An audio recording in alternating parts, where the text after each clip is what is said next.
Muy buenos días, queridos amigos de Practicatest.cl. Espero que todos ustedes se encuentren muy, pero muy bien el día de hoy. Les comento que el día de hoy vamos a empezar hablando del funcionamiento de la motocicleta. Eh, Espero que a todos ustedes les guste esta clase, les sirva mucho y que puedan sacar en limpio, ¿cierto? Muchas cosas para su examen teórico. Ya espero que a todos en su examen teórico también les vaya muy, pero muy bien. Entonces, yo soy Ricardo Cornejo y esto es Practicatest.cl. Empecemos con este tema día lunes, tema funcionamiento de la motocicleta. Lo vamos a estar viendo el día lunes y el día martes. Sé que había una alumna, la verdad que no recuerdo el nombre en este momento, pero había una alumna que me dijo que quería aprender acerca del funcionamiento de la motocicleta y se conectó el día, me parece que miércoles de la semana pasada. Me imagino que va a estar viendo esta clase, ¿cierto? Va a estar viendo esta grabación. Así que le mando un gran saludo y espero que le sirva mucho a ella también para avanzar, ¿cierto? En su aprendizaje y en lo que le pueda faltar. Entonces, en esta unidad aprenderemos. Dice, en esta unidad vamos a conocer el funcionamiento de una motocicleta en su interior, hablando del motor, el chasis y el resto de sistemas que la hacen funcionar.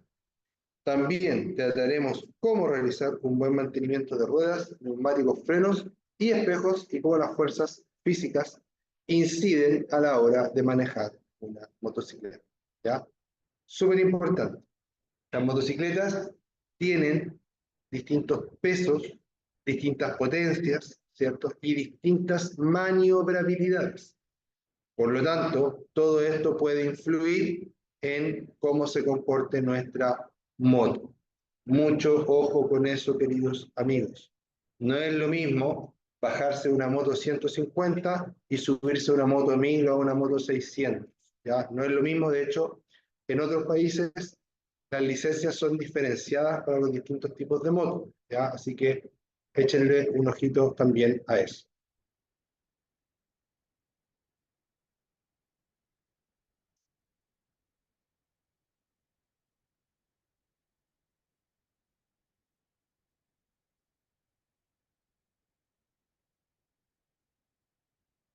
Dice, para conducir una motocicleta debe conocerla muy bien, físicamente como su recorrido, para impedir cualquier tipo de siniestro.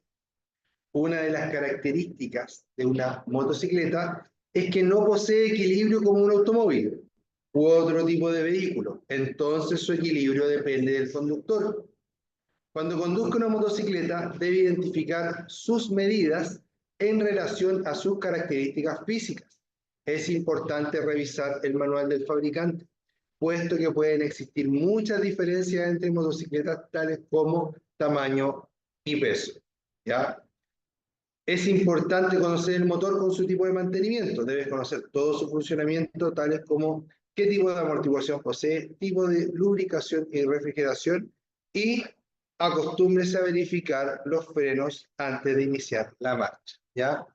A este último tema, que es lo más importante que dice este temario, le vamos a dar todo el énfasis de esta parte. ¿Ya? Esta es la parte que presenta este temario, ¿cierto? Y si bien es cierto, todo es importante, lo que está en la última línea escrito es vital. ¿Por qué? Porque si no lo hacemos, puede provocar la muerte, ¿ya? La muerte mía o la muerte de alguien que atropelle o incluso de un animal, etc. ¿Ya? Entonces, muy importante tratar de entender todo esto, queridos amigos. ¿Para qué? Para que esto sea, ¿cierto?, lo más valioso posible para ustedes y para mí también. ¿Qué vamos a explicar acá? Vamos a explicar la parte en donde hablamos, ¿cierto?, de verificar los frenos antes de iniciar la marcha. ¿Qué significa eso? Significa que cuando hablamos de frenos, ¿cierto?, estamos hablando justamente de vida. Ya hay por ahí una empresa que se llama Frenos Vida. ¿Ya? ¿Por qué? Porque si no hay frenos, probablemente no hay vida. ¿Ya? Entonces, antes de yo mover la moto, antes de necesitar los frenos, debo activar los frenos. Denme un segundito, por favor. Activar los frenos para saber si están funcionando correctamente.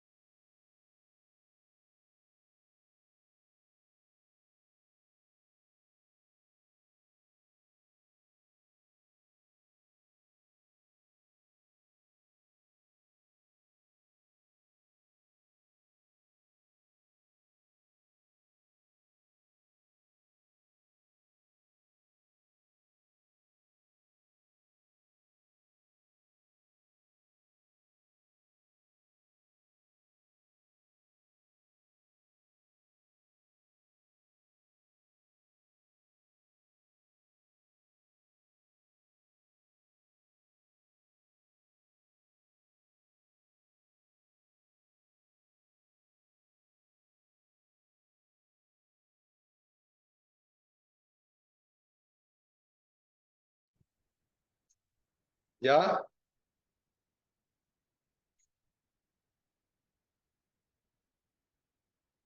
¿Ya? ¿Ya? Ya. Pero el lado que tiene asienta bien en el perno.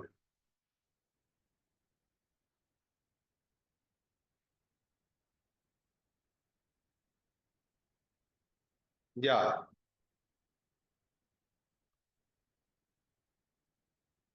¿Ya? ¿Ya? ¿Ya?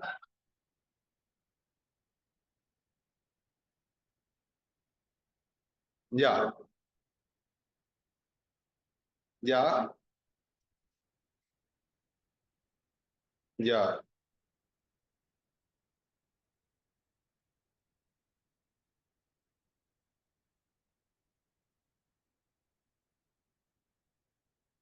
¿Ya?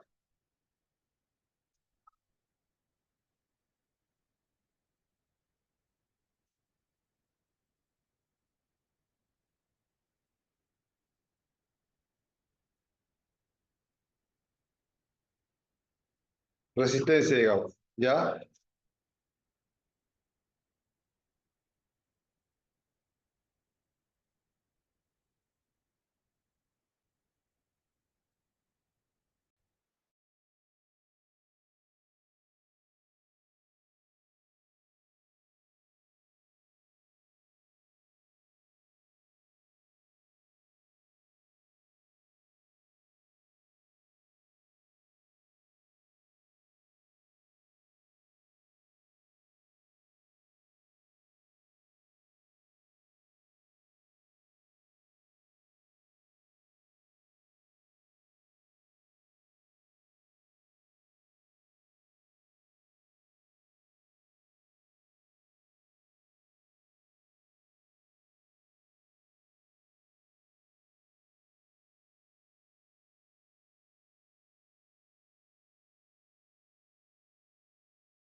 Ya amigos, discúlpenme, pero tenía un problemita y lo estaba solucionando ahí por teléfono.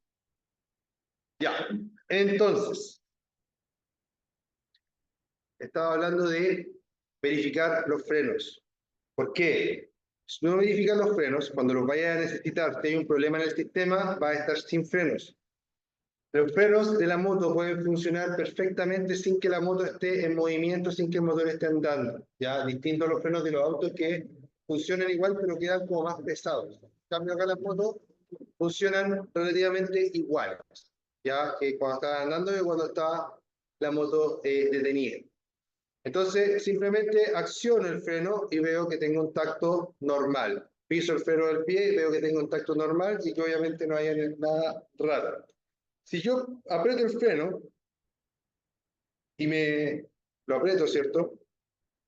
Y me avanza demasiado, o se me queda pegado adentro, obviamente es un problema, ¿ya? No sé si han escuchado hablar de cuando se cortan los frenos, ¿ya? Cuando se cortan los frenos es cuando por algún motivo la fuerza que yo estoy haciendo con la mano no llega a el sistema de frenos que está puesto en la rueda, ¿ya? En esos casos quedo sin freno y lo consiguiente, cuando uno queda sin freno, que no puede frenar, no puede doblar y puede chocar con algo, ¿ya? Por eso es tan importante este punto, queridos amigos, ¿ya? Después de eso, tengo el chasis, ¿ya? Y del chasis, primeramente vamos a explicar esto que está acá. Fíjense lo que está acá.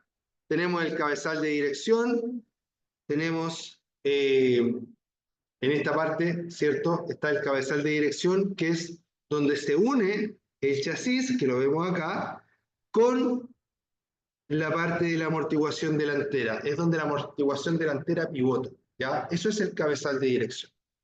Después tenemos nuestro famoso estanque, ¿ya? Eso normalmente le decimos estanque, pero también le podemos decir tanque de combustible, ¿ya? Que para mí de las dos formas está bien. Después, horquilla, que tenemos la horquilla acá, ¿cierto? Y después tenemos el freno delantero, ¿cierto? En la parte obviamente delantera. Y después tenemos acá esto que dice brazo basculante, ¿ya? El brazo basculante en realidad no es esto, es esto que está acá, ¿ya? Y el tanque de combustible en realidad no es esto, o sea, sí, este sí es. Lo que estaba pensando era acá. El chasis en realidad sí está por acá, pero lo podríamos identificar mejor en esta zona de acá, ¿ya?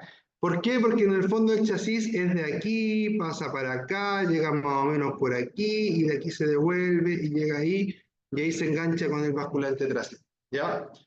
Esta parte de acá, la horquilla delantera, permite que la rueda delantera tenga amortiguación. Esta parte que está acá, ¿cierto? Permite que la rueda trasera tenga amortiguación, el basculante más esto que está aquí, ¿ya? Esta que está aquí es más bien una suspensión más tradicional, un poquito más, entre comillas, a la antigua, ¿ya? Aunque hay motos modernas y muy modernas que también traen, ¿cierto?, este tipo de amortiguación que lleva un amortiguador por aquí y el otro por el otro lado. Si ustedes me preguntan a mí, ahora en la actualidad la mayoría de las motos utiliza un amortiguador central solamente acá, que se conoce comúnmente como monochoc, ¿ya?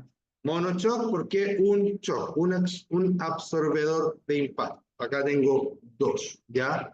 Existen motos que también no tienen amortiguador trasero, su parte delantera es rígida y su parte trasera es rígida, perdón, y su parte delantera solamente tiene amortiguación, como en el caso de algunas motos chopper, ¿ya?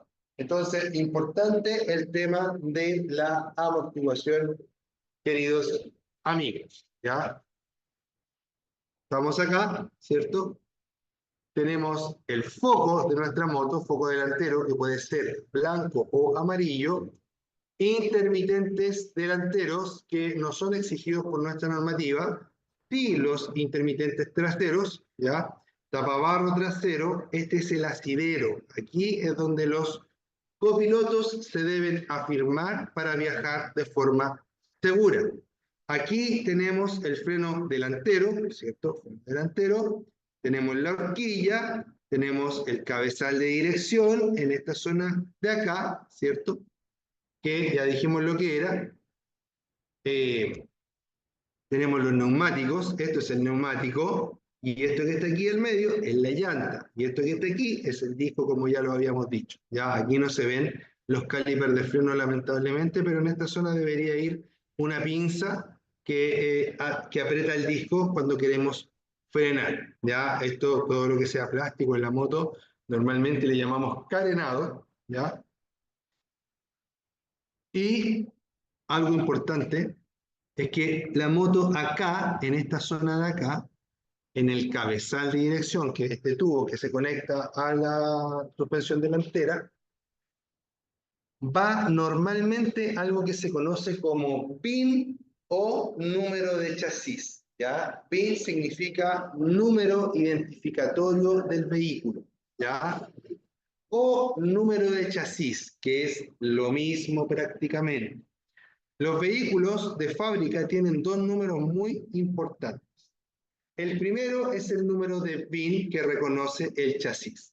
Y el segundo es el número de motor que reconoce al motor. ¿Ya? Los números de motor se pueden cambiar siempre y cuando se cambie el motor. ¿Cambiaste el motor? Cambia el número de motor. Los números de chasis se pueden cambiar prácticamente no. No sé si alguna por ahí, en algunas ocasiones muy contadas, quizás se pueda aprobar un cambio de número de chasis, pero yo diría que mayormente la respuesta es no. ¿Por qué? Porque normalmente muere el chasis y muere, entre comillas, el vehículo. ¿Ya? Así que mucha atención siempre para los números de chasis de las motos. ¿Ya? Es súper importante entender que los números de chasis son un arma muy importante, un recurso muy importante para saber que la moto que estamos comprando no tenga problemas legales. ¿Ya? ¿Por qué? Porque, por ejemplo, si a mí me roban una moto y la quieren vender, pueden querer venderla con otros papeles. ¿Ya? Si la venden con otros papeles, lo que va a pasar es que los tipos van a modificar el número de chasis y a mí me va a llegar una moto con el número de chasis adulterado. Si eso pasa, me van a estafar y finalmente yo voy a quedar con el problema. ¿Ya? Entonces, siempre que vayan a comprar una moto, sobre todo una moto usada, revisen los números de chasis que correspondan con los papeles que les están entregando. ¿Ya? Y que no tenga ningún tipo de raspón, ¿cierto? O que el número de chasis se vea extraño. Por ejemplo, con números más grandes, más chicos, con números que estén medio chuecos, etc. ¿Ya?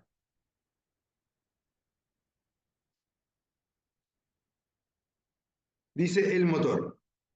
Como en los automóviles, también es el corazón. Ah, no, ¿saben qué? Quiero decirle algo más del chasis. El número de chasis es un número, un código en realidad, que tiene números y letras. Y tiene 17 entre números y letras. ¿Ya? Estos números y letras permiten, ¿cierto?, que nosotros podamos identificar el vehículo que estamos viendo. Inclusive, también traen, por ejemplo, con el número de chasis, podemos saber dónde fue fabricada esa moto, por ejemplo. ¿Ya? Eso quería decir. Normalmente el primer número, el primer dígito, que puede ser una letra también, de este código, ¿ya? Habla del país. Por ejemplo, si empieza con la J, fue hecho en Japón. Si empieza con 1, fue hecho en Estados Unidos. Por ejemplo, ¿ya?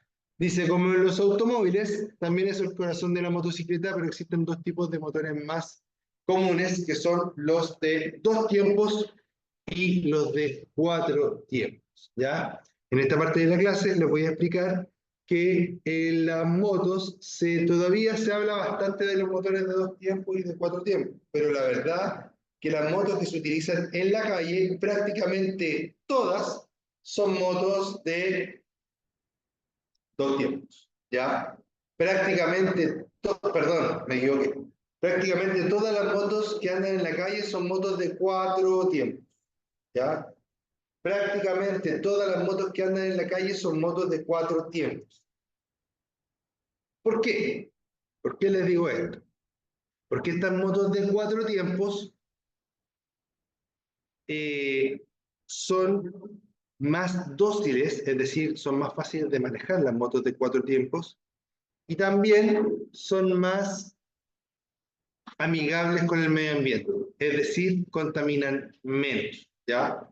Como contaminan menos, tenemos la gracia, ¿cierto?, de poder ser más amigables, que es lo que necesitamos en la actualidad y que es lo que,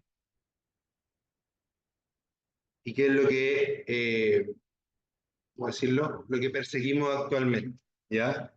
Antiguamente buscábamos y hacíamos como un desafío, ¿cierto?, de los que hacían los motores más rápidos, por ejemplo, con más potencia, pero en la actualidad ya no es tan importante eso. En la actualidad lo más importante es que los motores sean amigables con el medio ambiente, ¿ya? Y es por eso que estamos cambiando también a la electromovilidad. ¿Para qué? Para lograr que cada vez, ¿cierto?, los motores sean más amigables con el medio ambiente, ¿ya? Es muy importante entender que los motores de 2 tiempos son buenos motores, pero tienen ese problema, ¿ya? Por ende, en la actualidad prácticamente ya no se utiliza. Las últimas motos, más o menos, que fueron saliendo, los últimos años que yo vi motos como de 2 tiempos, como para la calle, acá en Chile por lo menos, fue más o menos en los años 90, ¿ya? Así que igual ya lleva su bastante tiempo en eso, ¿ya? Entonces, es importante entender, ¿cierto?, que las motos de 2 tiempos ya prácticamente para la calle no van. No sé si quedará algún modelo por ahí todavía, pero yo diría que no, ¿ya? Lo que se lleva ahora son las motos de 4 tiempos, ¿ya? ¿Por qué el motor de 2 tiempos es mucho más contaminante? Bueno, el motor de 2 tiempos es más contaminante porque en su principio de funcionamiento, funciona quemando aceite. ¿Ya? El motor de 2 tiempos es combustible, se mezcla con el aceite y eso es lo que se quema. Entonces, como estoy continuamente quemando aceite y no solo combustible, la combustión es más sucia. Como es más sucia, ¿cierto? Tenemos ese problemita ahí, queridos amigos. ¿Ya? Entonces es importante entender eso. Cuando hablamos de motores de, cuando hablamos de motores de 4 tiempos, estamos hablando de motores que solamente queman gasolina. Como solamente queman gasolina, estos motores pueden, ¿cierto?, funcionar de forma más limpia. Ahora, una diferencia importante entre un motor de 2 tiempos y un motor de 4 tiempos es que los motores de 4 tiempos tienen un depósito de aceite en su parte baja, que lo conocemos como cárter, ¿ya? Y los motores de 2 tiempos tienen un cárter, pero lo conocemos como cárter seco. ¿Qué? Porque no aposa el aceite como lo aposa el motor de 4 tiempos. Otra diferencia importante es que el motor de 4 tiempos, al motor de 4 tiempos, perdón, se le cambia el aceite. Al motor de 2 tiempos no se le cambia el aceite. ¿Ya? Ahí tenemos otra diferencia súper importante. Después de eso, eh, tenemos que las piezas de los motores en ciertas formas son distintas y en ciertas formas son muy parecidas.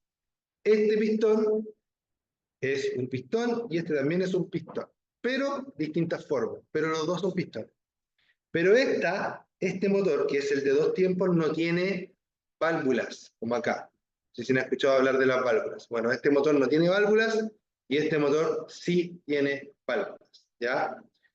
De aquí y de acá, ¿ya? Válvulas de admisión y de escape. Este no tiene válvulas, este tiene lumbreras, que son estas que están acá, ¿ya? Por aquí entra, llega acá arriba y sale, ¿ya? Y esto por aquí entra, se mezcla aquí y sale, ¿vale? Este usa válvulas de 4 tiempos, este usa lumbreras de 2 tiempos.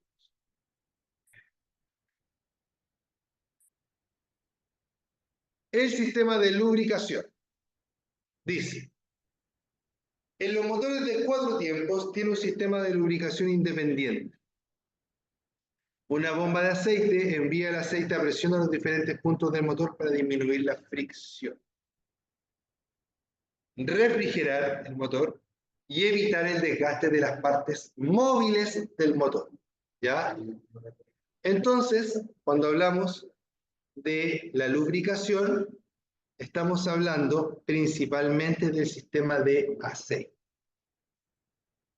El sistema de aceite hace que todas las partes se puedan lubricar, ¿ya?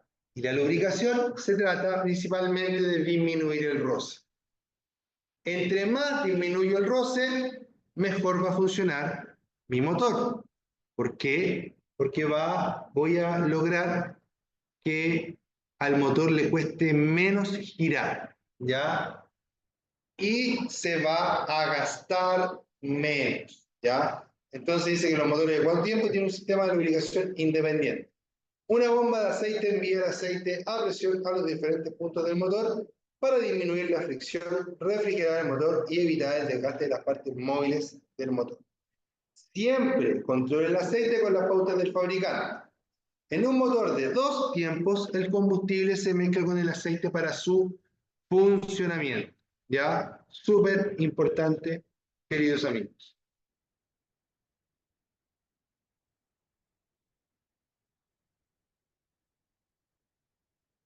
Aquí,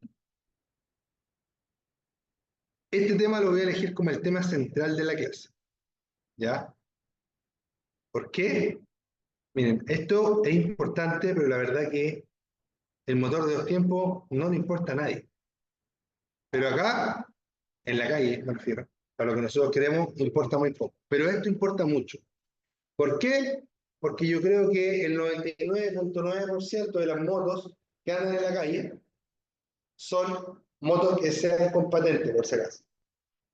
Son de 4 tiempos, ¿ya? Andan por ahí algunas motonetas o motores mosquitos por ahí que son de 2 tiempos, sí, pero esos son como que no son tan legales, ¿ya? Ya, entonces dice que en los motores de 4 tiempos tiene un sistema de lubricación independiente. Una bomba de aceite envía el aceite a presión a los diferentes puntos del motor para disminuir la fricción. ¿Ya? Los motores de 4 tiempos tienen este pozo de aceite al fondo. Este pozo de aceite hace que chupemos aceite, ¿cierto? Vamos por aquí, subamos y llegamos acá arriba. Con este pozo de aceite que sale por acá, y entra aquí, entra acá, ¿cierto? Y después de eso, fíjense que aquí como que se ve como decirlo, como una lluvia, así como que se dispersa, como que aquí va apretadito el aceite, ¿cierto? Porque aquí va por dentro de un ducto. Y acá es como que va cayendo en caída libre, porque tiene unos hoyos para que vuelva el aceite, y por ahí va cayendo así como que va, lo que chorrea para abajo, es lo que va volviendo hasta el fondo, ¿ya? Entonces el aceite se succiona por acá, se manda por aquí a todas las partes del mundo, succiona por aquí, entra por acá, se va por aquí, por dentro, ¿cierto? Y ahí va toda la galería y todo eso, ¿cierto? Para todas las partes donde tiene que ir. Y luego de eso, el aceite, después de llegar a la parte más alta, empieza a caer por gravedad nuevamente y vuelve a llegar acá abajo. ¿Para qué? Para que se enfríe, ¿cierto? Y para que se acondicione, por decirlo así. Se acondiciona y se vuelve a enviar, ¿cierto? Y llega a todas las partes del motor. Importante, el aceite no solo lubrica, no solo disminuye la fricción, también refrigera, es decir, que disminuye la temperatura excesiva del motor, pero también sella. Aquí en estas partes de acá también hay aceite y ayuda a los anillos a sellar para realizar la mejor combustión posible y aprovechar lo más posible el empuje de la explosión, ¿ya? Y aparte de sellar, también informan. Y aparte de informar, ¿por qué informan? Porque si yo saco una muestra de aceite y la miro, la analizo, voy a ver que esa muestra a lo mejor tiene pedazos de acero, ¿cierto? O pedazos de cobre, etcétera. Entonces me permite saber la salud del motor también. Si está muy negro, si no está muy negro, ¿cierto? Etcétera, me va a permitir saber distintas cosas del motor. Si hay dilución por combustible, etcétera. Además de eso, queridos amigos, si yo hablo del aceite, también estoy hablando de algo que se me olvidó una de las cosas que tenía que decir, pero ya la voy a recordar. Sella, informa, limpia. Esa parte me faltó.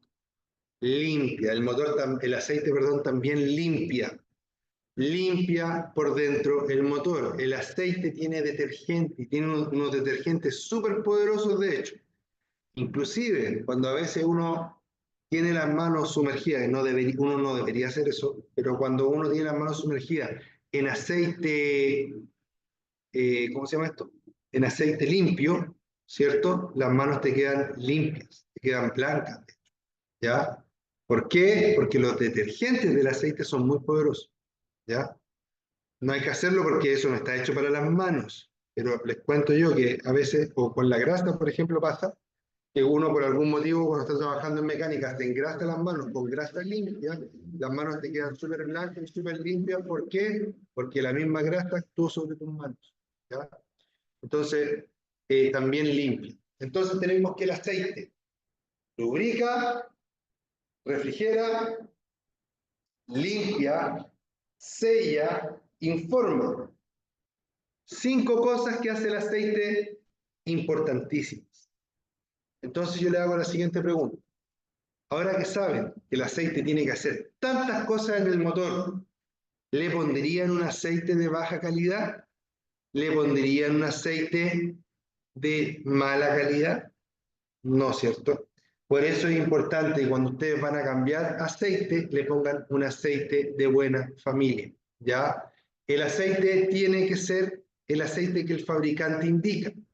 ¿Y qué es lo que el fabricante indica? El fabricante va a indicar siempre que usemos o que tengamos un aceite. Por ejemplo, un aceite 1540 de norma API o ASEA, ya con la norma que corresponde. Yo tengo que cumplir con esas dos cosas, porque el 1540, por ejemplo, es el tipo, el grosor, la densidad, la viscosidad en realidad del aceite. Esa viscosidad va a permitir, ¿cierto?, que el aceite llegue donde tiene que llegar en el tiempo que tiene que llegar. Y la norma me va a asegurar que el aceite que yo estoy comprando realmente es el que se recomienda para mi moto, ¿ya? Puedo en ese rango comprar si quiero el aceite más barato o si quiero el aceite más caro, ¿ya? Porque más que eso no puedo averiguar a ciencia cierta si está bien o está mal el aceite, ¿ya? Así que mucho ojo con eso. Tomando un poquito de café, ¿ya? Para la energía. Ya, entonces súper importante eso, queridos amigos. Muy importante eso, queridos amigos. Ahora, debemos pensar que el aceite, ¿cierto? Debemos pensar que el aceite, en muchos casos, la moto usa 1 litro de aceite. Sobre todo las motos 150, 125, casi, no sé si la mayoría, pero hay varias motos de esas que ocupan 1 litro de aceite. Si ocupa la moto 1 litro de aceite, ¿cómo voy a ser tan apretado de comprar un aceite malo? Un aceite que no cumpla, ¿cierto? Mejor le meto un aceite de buena calidad a mi motito, ¿ya? Entonces, importante el aceite, queridos amigos. Muy importante el aceite, queridos amigos. Pónganle un buen aceitito a su motito. ¿Ya? ¿Para qué? Para que les dure harto tiempo y puedan, ¿cierto?, trabajar tranquilamente con su moto, ¿ya? O viajar o lo que quieran hacer, ¿ya? Miren, gastar un poquito más de platita en aceite es ahorrar mucha platita en mecánico, ¿ya? Así que pónganle ganas al aceite. Hay mucho aceite que es de buena calidad, ¿ya?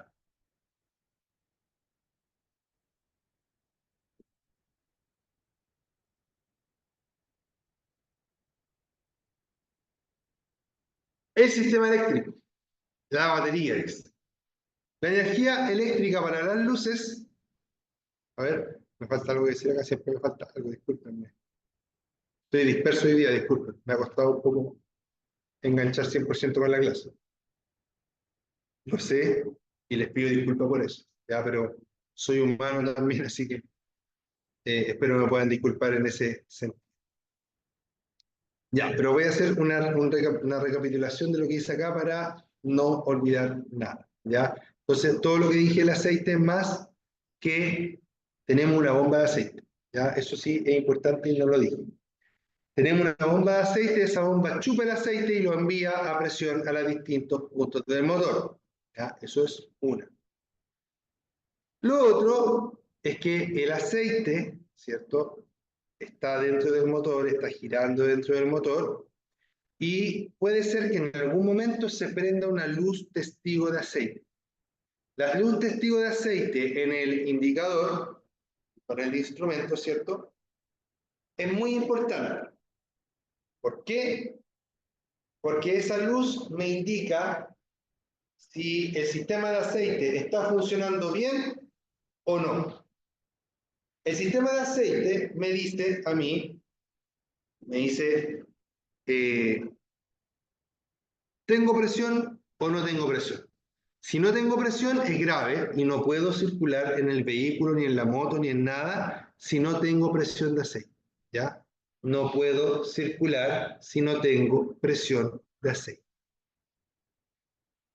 Ahora, si no tengo presión de aceite, se me va a prender una luz en el tablero y esa luz lo que me está indicando es que debo parar. Una luz roja, de hecho. Ahora, cuando yo paro, lo que debo hacer son dos cosas. O mejor dicho, las posibilidades de lo que puede estar malo son dos cosas. Uno, falló la bomba de aceite. Es decir, que la bombita de aceite no está tirando aceite hacia arriba y por lo tanto el motor no se está lubricando. ¿Vale? Esa es la primera. La segunda, falló la lubricación, ¿cierto? Esa es la primera. La segunda es, o sea, falló la bomba. Y la segunda es lo más fácil de reparar, que es, le falta aceite a la moto. Por algún motivo se me olvidó rellenar el aceite, o tengo una pérdida, no me di cuenta que estaba bajando mucho el nivel de aceite, ¿cierto? Y por lo tanto, ¿qué debo hacer? Para medir el nivel. Si el nivel está bajo, no echo a andar más la moto hasta que le vuelva a echar aceite y vuelvo a normalizar el nivel. Cuando el nivel se normaliza, entonces yo le pongo, ¿cierto?, a mi aceite, le pongo se normaliza el nivel de aceite y le pongo un segundo, le pongo su aceite y va a funcionar nuevamente bien. ¿Por qué? Porque al subir el nivel, la bomba va a empezar a chupar aceite y no vamos a tener problemas, vamos a poder irnos en esas condiciones a la casa porque la luz se va a apagar. No puedo circular con la luz encendida, no puedo, por ningún motivo, ¿ya? Eso es una de las cosas más importantes, queridos amigos, ¿ya? Entonces, si se me prende luz de aceite, son dos cosas que pueden pasar. Si es la bomba de aceite, es más grave porque tengo que desarmar el motor o al menos parte del motor para poder cambiarla y reemplazar. Si es falta de aceite, más fácil porque simplemente le echo aceite y puedo seguir andando. ¿Ya? Ya, nos quedan poquitos minutos de clase y en esos poquitos minutos que nos quedan les voy a hablar acerca de los fusibles. ¿Qué son los fusibles? Los fusibles es una protección para el sistema eléctrico.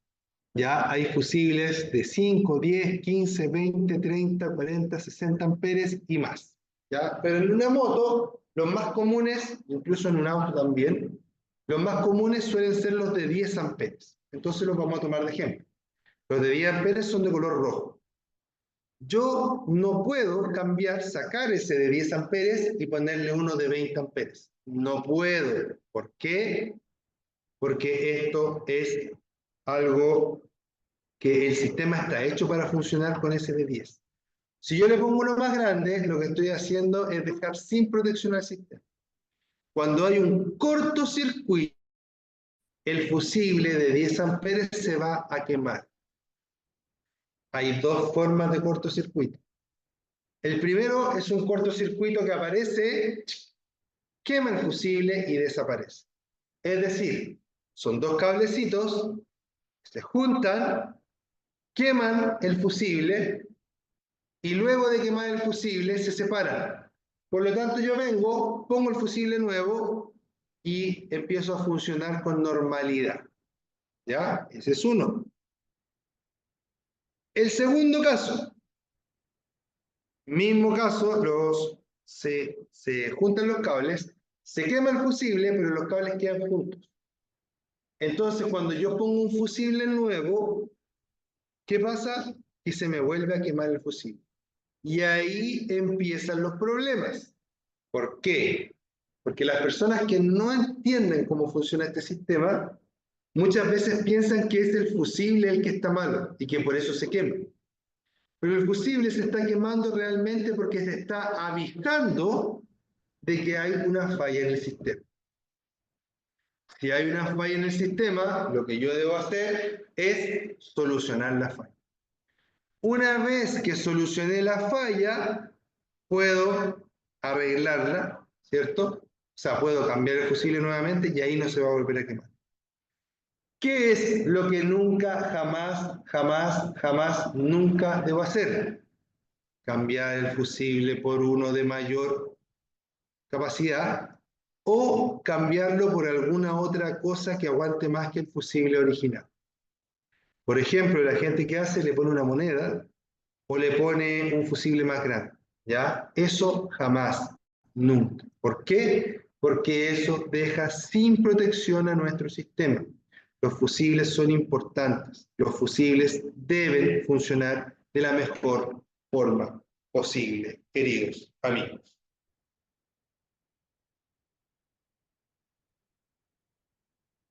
Los fusibles, queridos amigos, deben funcionar de la mejor forma posible. Necesitamos que los fusibles siempre se mantengan en las medidas que vienen de fábrica, ¿ya? Jamás, nunca cambiarlos de capacidad. Llegó la moto con fusible rojo de fábrica, se muere con fusible rojo de fábrica. Si yo quiero conectarle otra cosa a la moto, siempre yo recomiendo que se lo conecten de forma externa, ya que hagan un circuito aparte, un buen eléctrico que haga un circuito aparte, para conectar este accesorio que ustedes le quieren poner. No se cuelguen a cualquier cable tampoco, ¿ya? Si van a hacer algo, háganlo con un eléctrico que realmente sepa lo que está haciendo. Los sistemas eléctricos de las motos son bien frágiles, por decirlo así. Ya cualquier cosita que yo le intervenga puede traerme un problema más o menos grave, ¿ya? Así que eso, queridos amigos. Hemos llegado al final de esta clase. Fue una clase un poquito accidentada, les pido disculpas, ¿ya? Porque tuve que mutearlo un ratito, ¿cierto? Tuve que atender una llamada. También porque me costó un poquito a mí, particularmente, conectarme con esta clase.